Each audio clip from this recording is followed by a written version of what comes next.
Assalamualaikum warahmatullahi wabarakatuh. Nama Tia Kartika, NPM 1951010212 dengan program studi Ekonomi Syariah kelas C, dosen pengampu Muhammad Iqbal Fasa, MEI. Saya akan menjelaskan tentang rangkuman metode penelitian. Di sini terdapat satuan ajaran perkuliahan atau disebut dengan SAP. Pertemuan 1 dan 2 yaitu membahas kontrak perkuliahan, diskusi, pembuatan paper, ataupun disebut dengan tugas UTS dan UAS. Kemudian pertemuan 3 dan 4 yaitu membedah tentang paper, research gap. Kemudian pertemuan 5 dan 6 yaitu perbaikan mengenai paper. Yang pertemuan ke-7 yaitu tata cara mengsubmit paper. Pertemuan ke-8 cara mengupload jurnal yang sudah diperbaiki sebelumnya. Pertemuan ke-9 yaitu hipotesis. Masuk pembahasan pertemuan 1 dan 2 yaitu kontrak kuliah. Kontrak kuliah ini dijalankan selama 1 semester. Lalu ada diskusi yang membahas tentang apa itu metode penelitian. Metode penelitian merupakan cara ilmiah untuk mendapatkan data dengan tujuan dan kegunaan tertentu. Kemudian ada researcher. Yaitu kembali, search adalah meneliti atau mencari, adalah orang. Jadi, yang disebut dengan researcher adalah orang yang melakukan penelitian kembali. Masuk ke pembuatan paper. Pembuatan paper tentunya terdapat cara, yaitu untuk mendapatkan referensi. Mencarinya yaitu perbanyaklah mencari jurnal di Google Scholar, diusahakan yang berbahasa Inggris. Kemudian cara mencari ide atau topik judul itu mengikuti webinar terbaru serta selalu mengecek jurnal terbaru. Contohnya mencari jurnal keluaran tahun 2021 seperti Jurnal Ekonomi Syariah, Jurnal Keuangan dan Perbankan Syariah tahun 2021. Contoh judulnya seperti Asuransi Syariah yang membahas tentang teori dan praktik.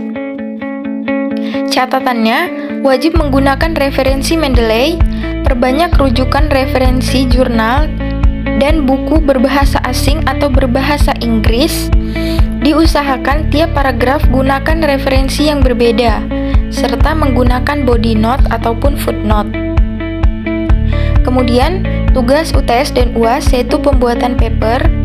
Terdapat ketentuan-ketentuan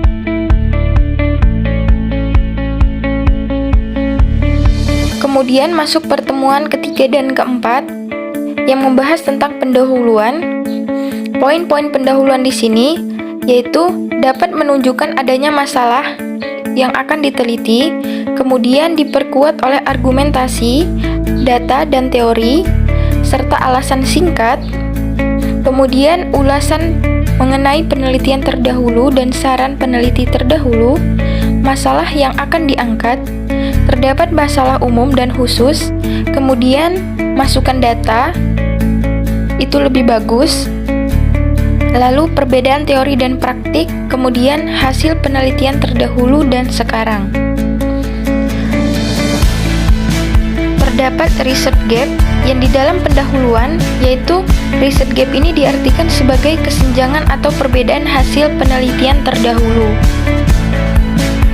Mengenai porsi paper, itu pendahuluan dipisahkan menjadi 1-2 halaman, kemudian konsep dan pembahasan itu sampai 6, kemudian 8 halaman, sehingga bisa mencapai keseluruhan halaman yaitu sampai 12 ataupun 15 halaman. Lanjut, itu abstrak. Abstrak adalah memuat masalah, tujuan, metode yang digunakan, kemudian hasil penelitian. Abstrak ini terdiri dari 200-350 kata. Kemudian terdapat perbedaan konsep dan pembahasan 1 dan 2. Dalam paper, konsep pembahasan 1 itu bersifat umum, yaitu yang berkenaan dengan judul penelitian.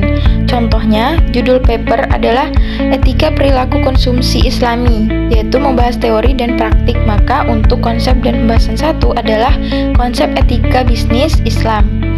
Untuk pembahasan 2, yaitu adalah worldview, etika bisnis perspektif Islami, atau bisa juga dengan etika perilaku konsumsi serta kajian teoritis. Hasil dan pembahasan. Dikemukakan hasil serta item pengembangan hipotesis dari hasil yang telah didapat, penelitian mana yang didukung, kemudian penelitian siapa saja yang diterima serta ditolak. Masuk kesimpulan, yaitu substansi dari kesimpulan fokus kepada hasil penelitian. Pertemuan kelima dan keenam, yaitu masuk ke perbaikan paper. Perbaikan paper di sini bisa dilihat bahwa judul itu harus kapital serta dicetak tebal. Kemudian, apabila terdapat materi mengenai landasan Al-Quran atau Arab, itu memakai font tradisional Arabik. Bisa juga kita mengcopy ayat Al-Quran tersebut di aplikasi Al-Quran in Word.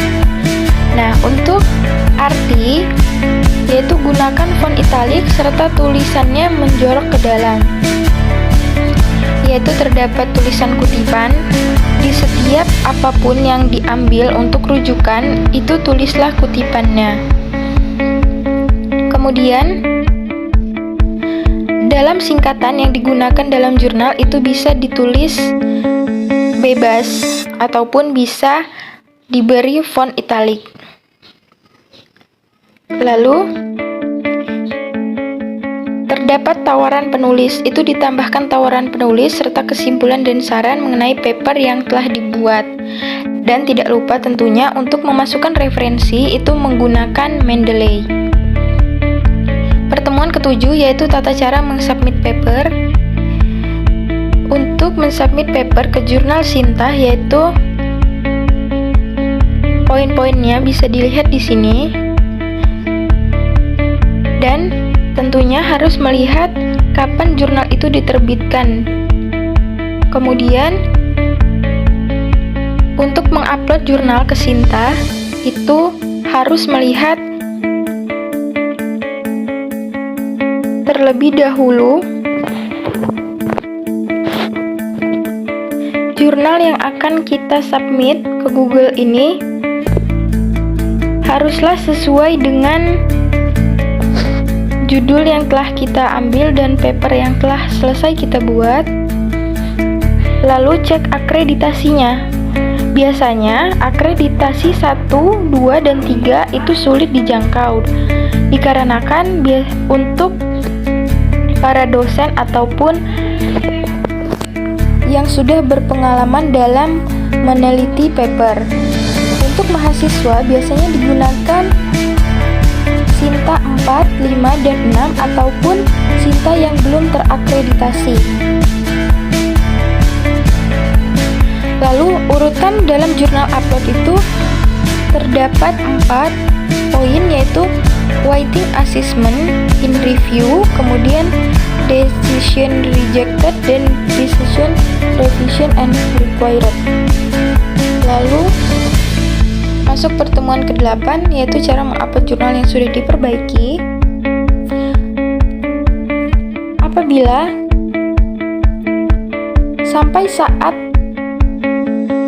ini belum ada pemberitahuan tetapi ada tulisan waiting assessment setelah kita mengupload jurnal ke Sinta, kita harus menunggu untuk direvisi dengan reviewer agar bisa dalam jangka waktu 1 minggu ataupun 1 bulan, bisa sampai bertahun-tahun, sampai mereka menghubungi kita, mereka memerlukan jurnal kita, ataupun kita meminta izin kepada pihak penerbit tersebut untuk mencabut jurnal yang telah disubmit dengan menghubungi pihak penerbit melalui kontak yang tersedia untuk menarik jurnal kita apabila tidak ada pemberitahuan selanjutnya. Pertemuan terakhir yaitu hipotesis. Hipotesis adalah salah satu pendapat atau kesimpulan yang masih bersifat sementara.